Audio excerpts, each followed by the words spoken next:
Now moving on to chemistry part. जो chemistry वाला part था वो label it as ranging from moderate to difficult, because chemistry में जो पेपर में जो क्वेश्चंस थे वो थोड़े से ज़्यादा कंसेप्चुअल पूछे हुए थे। आपको रट्टाफिकेशन के साथ साथ थोड़े बहुत ऑर्गेनिक और इनऑर्गेनिक के कंसेप्ट, जैसे क्वेश्चन था कार्बनाइन, लार्जेस्ट कार्बनाइन कौन बना लेगा, ऐसे करके कुछ था। अगर आपको थोड़ा बहुत कंसेप्ट भी उसके रिलेटेड ध्यान में हो तो आप वो क्वेश्चन इजीली कर लोगे, और अगर आपने सिर्फ रट्टे लगा रखे हो तो आपके लिए वो क्वेश्चन करना भी मुश्किल हो जाएगा। देन इक्वल प्रोपोर्शन थी इनऑर्गेनिक, ऑर्गेनिक और फिजिकल में इक्वली, ऑलमोस्ट इक्वल प्रोपोर्शन में क्वेश्चन थे, और 11th और 12th में भी इक्वली डिवाइड किए हुए थे। तो दोनों चीज़ें और आपके तीनों सब्जेक्ट स्ट्रांग होने चाहिए। अगर आपको जो लगता है ये मेरा सब्जेक्ट वीक है उस पर आप ज़्यादा टाइम अपना डिवोट करें। देन फिजिकल में थोड़े से कैलकुलेशंस मुझे डिफ़िकल्ट लगी। आपको कैलकुलेशन आपकी स्ट्रांग होनी चाहिए अगर आपको फिजिकल के क्वेश्चंस ठीक करने हैं, और मैं सजेस्ट करूँगी आप कैलकुलेशन हमेशा 2 से 3 बार करके चेक करें अगर आपको टाइम मिले तो।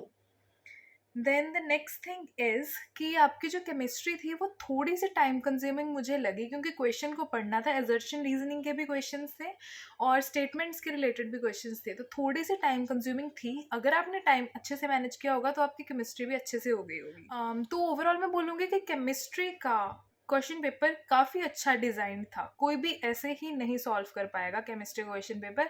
अगर उस बच्चे ने बहुत अच्छी तैयारी की होगी तभी वो केमिस्ट्री का क्वेश्चन पेपर अच्छे से सॉल्व कर सकता है। तो अगर आपने बहुत अच्छे से तैयारी की थी तो आपका डैम अच्छा पेपर हुआ होगा और आप बाकी बच्चों से काफ़ी ऊपर स्टैंड ऑलरेडी कर चुके हैं अगर आपने आपकी केमिस्ट्री अच्छी जा चुकी है, क्योंकि ये पेपर कोई भी नहीं सॉल्व कर सकता था। It required understanding and it was conceptual based.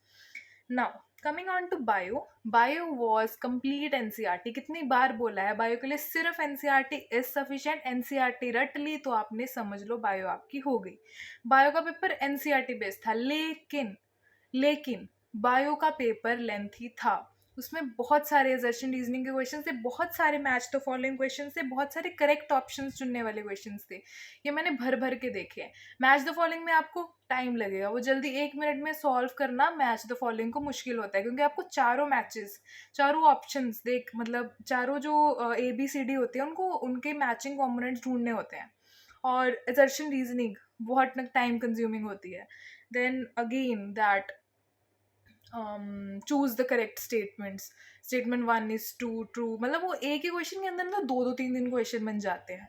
तो आपकी बायो अच्छे से रटी होनी चाहिए, और सेकेंडली आपको हर क्वेश्चन अच्छे से रीड करना आना चाहिए। अगर आपने एक क्वेश्चन एक स्टेटमेंट भी गलत रीड कर ली उससे आपका वो क्वेश्चन पूरा गलत हो जाएगा। तो इसलिए आपकी रीडिंग स्ट्रांग होनी चाहिए, और आपकी रट्टा रट्टा लगाने की शक्ति बहुत स्ट्रांग होनी चाहिए अगर आपको बायो अच्छे से करनी है तो। ओवरऑल बायो अगर आपने अच्छे से एनसीईआरटी की होगी तो आपके बायो अच्छे से हो जाएगी। बहुत इजी क्वेश्चन पेपर था बायो का, but it was again time consuming. Section B of bio was bit complicated than section A, लेकिन अगेन वो एनसीईआरटी में से ही था। थोड़ा बहुत जैसे क्वेश्चन घुमा दिया था या क्वेश्चन थोड़ा बहुत लेंथी था सेक्शन बी में, और कोई डिफरेंस नहीं था सेक्शन ए में से।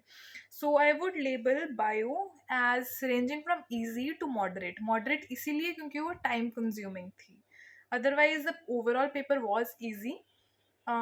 सो उस हिसाब से अगर आपकी तैयारी अच्छी हुई थी तो आपका पेपर डेफिनेटली अच्छा गया होगा, और जिन बच्चों का पेपर अच्छा गया है उनकी रैंक भी बहुत अच्छी आएगी, because paper was not that easy. So with this, wishing you all the very best and thanks for watching. Bye bye.